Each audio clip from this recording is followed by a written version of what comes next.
तो असदुद्दीन ओवैसी के बयान पर इधर कड़ी आपत्ति जताते हुए कैबिनेट मंत्री अनिरुद्ध सिंह ने कहा कि असदुद्दीन ओवैसी बीजेपी की जुबान बोल रखे हैं कि हिमाचल की मोहब्बत की दुकान में नफरत फैलाई जा रही है। इस तरह की बातें उनकी तरफ से कही गई हैं, क्या ये सही है?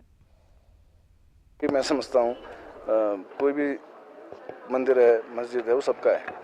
तो ये नहीं कि किसी व्यक्ति पार्टी का राम मंदिर है वो सबका है, वो कोई ऐसा नहीं कि बीजेपी का है। सारे लोग उसमें उसको सम्मान करते हैं और उसमें आस्था रखते हैं। ऐसे ही दूसरे धर्मों का जो है हम भी सब में सम्मान रखते हैं। वो किसी की जागीरदारी नहीं है, ओबीसी साहब की जागीरदारी नहीं है। और वैसे भी ओबीसी साहब जो ओबीसी साहब है वो सीनियर आदमी है, हम भी उनकी ऐसा नहीं है उनकी रिस्पेक्ट नहीं करते, अच्छे वक्ता भी हैं, लेकिन एक समुदाय के नेता है, पूरे देश के नेता नहीं है। वो केवल एक समुदाय के ऊपर राजनीति करते हैं और वो बीजेपी की जो है बी टीम है, पूरा हिंदुस्तान जानता है। अच्छा प्रदीप, देखिए इधर कांग्रेस की तरफ से भी जवाब आ गया कि वो बीजेपी की जुबान बोल रखे हैं। असदुद्दीन ओवैसी के बयान को लेकर अब कांग्रेस का स्टैंड कुछ नजर आया है। अनिरुद्ध सिंह के बयान को लेकर किस तरह की सियासत फिलहाल?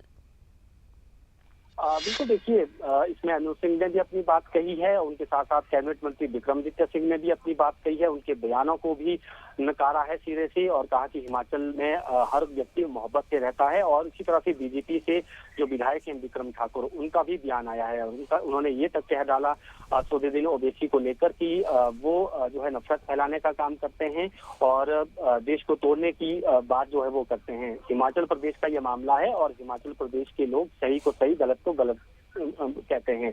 तो ये सारा विषय बना है, लेकिन अब देखना ये होगा कि जो धार्मिक सौहार्द है वो भी बना रहे, उसमें भी किसी प्रकार की कोई दिक्कत नहीं होनी चाहिए। हालांकि हम अभी तक देख रहे हैं कि इस तरह की कोई बात यहाँ पर सामने नहीं आई है। आज बेशक 2 जगह प्रदर्शन हो रहे हैं, लेकिन वैसा कोई इस तरह की बात नहीं है। हाँ, इतना जरूर है कि जो बाहर से व्यक्ति आ रहा है उसका पंजीकरण होना चाहिए, उसकी वेरिफिकेशन होनी चाहिए, ये बात जरूर उठ रही है। कैबिनेट मंत्री अनिरुद्ध सिंह ने भी खुद कहा, सदन में भी कहा, आज भी उन्होंने सदन के बाहर कहा कि हमें, मेरी जानकारी में कई लोग ऐसे हैं जो यहाँ पंजीकृत नहीं है, बाहर से वो लोग यहाँ पर आए हैं, उन्होंने रोहिंग्या तक की इनको संज्ञा दी। इस तरह की बात भी उनकी तरफ से कही है। लेकिन अब देखना ये होगा कि प्रशासन के स्तर पर अब इसमें क्या कही जाती है बात, क्या की जाती है, क्योंकि कई बार हमने देखा कि ना केवल एक धर्म विशेष की बल्कि और भी कोई ऐसे बाहर से लोग आते हैं तो उनकी प्रॉपर वेरिफिकेशन को लेकर पुलिस की डायरेक्शन भी रहती है। और अब इसको और जोरदार तरीके से कैसे किया जा सकता है ताकि कोई अप्रिय घटना आने वाले समय में ना हो, इसकी चिंता जो है वो सभी किसी भी राजनीतिक दल के लोग हैं वो जरूर जता रहे हैं इस बात की चिंता कि वेरिफिकेशन होनी चाहिए, रजिस्ट्रेशन यहाँ पर रहने वालों का होना चाहिए। बिल्कुल, चलिए बहुत शुक्रिया, तमाम जानकारी आपने दर्शकों तक पहुंचाई है।